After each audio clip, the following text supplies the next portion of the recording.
बहुत समय पहले की बात है। एक छोटे से गांव में अर्जुन नाम का एक युवक रहता था। अर्जुन का जीवन बाहर से देखने पर बहुत अच्छा था। उसके पास खेतीबाड़ी थी और लोग उसे सम्मान से देखते थे। लेकिन उसके भीतर एक तूफान चलता रहता था। उसका मन हमेशा चिंताओं और उलझनों में डूबा रहता था। कभी उसे भविष्य की चिंता सताती, कभी अतीत की गलतियां याद आकर उसका मन दुखी कर देती। वो सोचता, जब मेरे पास सब कुछ है तो मैं क्यों दुखी हूं? क्यों मेरा मन शांत नहीं रहता? दिन बीतते गए, लेकिन अर्जुन की बेचैनी कम नहीं हुई। धीरे धीरे उसे लगा कि शायद उसके जीवन में शांति कभी नहीं आएगी। एक दिन गांव में खबर फैली कि कुछ बौद्ध भिक्षु पास के जंगल में एक छोटे से आश्रम में ठहरे हैं। वे लोगों को जीवन के दुख और सुख का रहस्य समझा रहे हैं। यह सुनते ही अर्जुन के भीतर आशा की किरण जगी। उसने सोचा, शायद मुझे मेरे प्रश्न का उत्तर वहीं मिलेगा।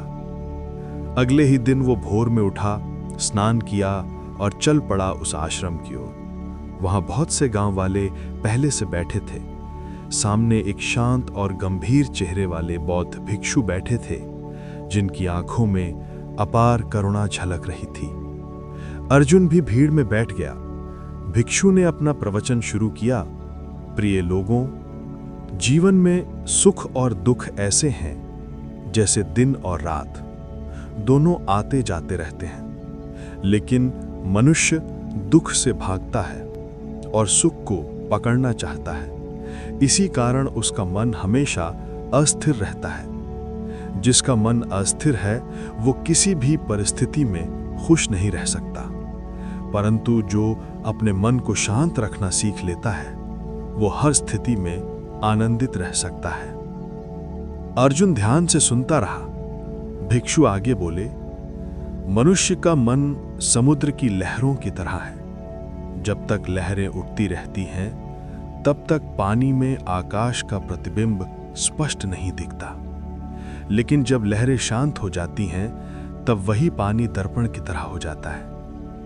उसी तरह जब हमारे विचार शांत हो जाते हैं, तब हम अपने भीतर के सच्चे स्वरूप को देख पाते हैं।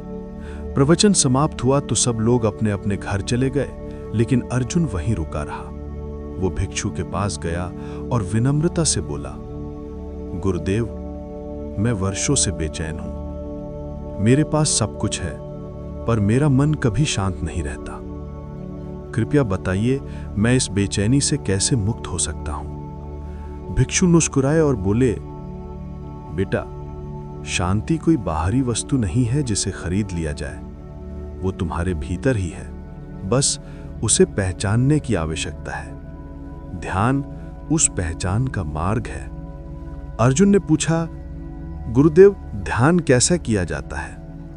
भिक्षु बोले, जब तुम अपने मन को किसी एक बिंदु पर टिकाते हो, अपनी सांसों पर, किसी मंत्र पर या अपने भीतर की चेतना पर, तब धीरे धीरे तुम्हारे विचारों की गति कम होने लगती है। यही ध्यान की शुरुआत है। अर्जुन ने कहा, गुरुदेव, क्या इससे मन तुरंत शांत हो जाएगा? भिक्षु ने शांत स्वर में कहा, नहीं बेटा, मन वर्षों से भटक रहा है।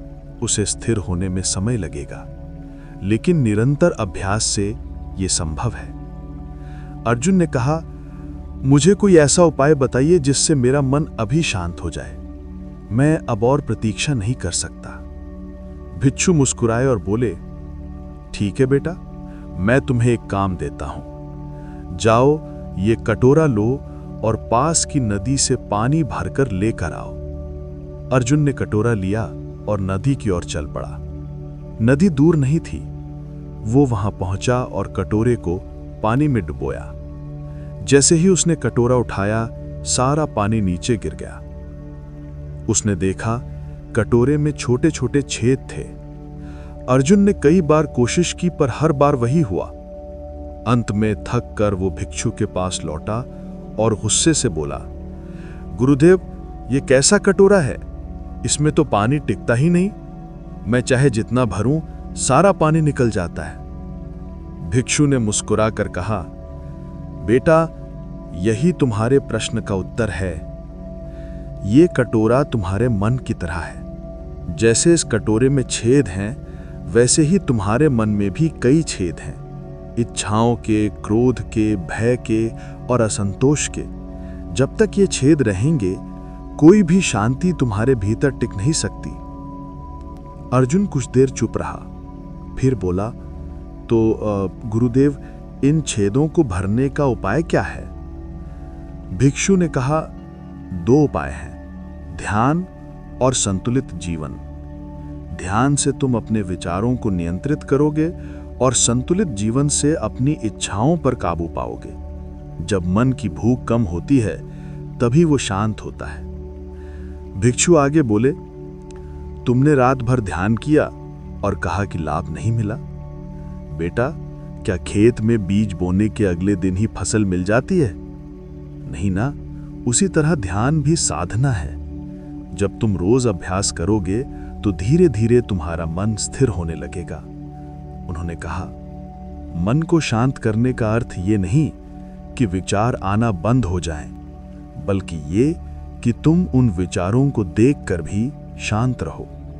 जब तुम अपने मन को शांत रखते हो, तब वही चंचल मन धीरे धीरे मौन हो जाता है। अर्जुन की आंखों में आंसू आ गए।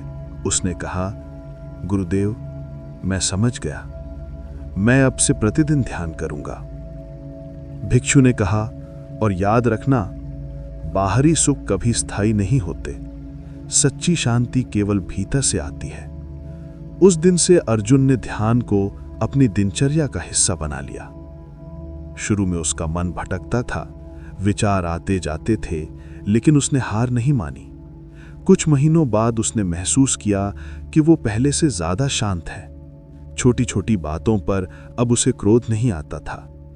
वो दूसरों की गलतियों को माफ करने लगा और हर चीज में अच्छाई देखने लगा। एक दिन उसने अपने ही मन से कहा, अब मुझे समझ में आ गया है कि जीवन में शांति खोजने की जगह शांत बने रहना ही सच्ची साधना है।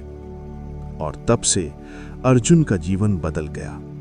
वो ना सिर्फ स्वयं शांत हुआ, बल्कि दूसरों के लिए भी प्रेरणा बन गया। लोग अब उसके पास सलाह लेने आते, जैसे वो किसी साधु का रूप ले चुका हो।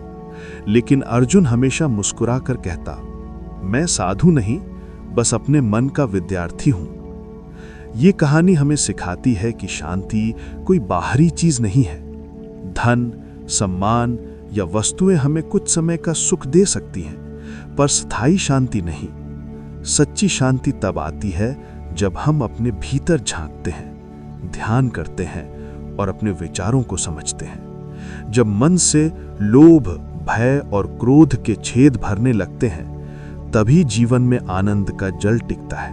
और तब हम महसूस करते हैं कि शांति बाहर नहीं, हमारे भीतर ही है।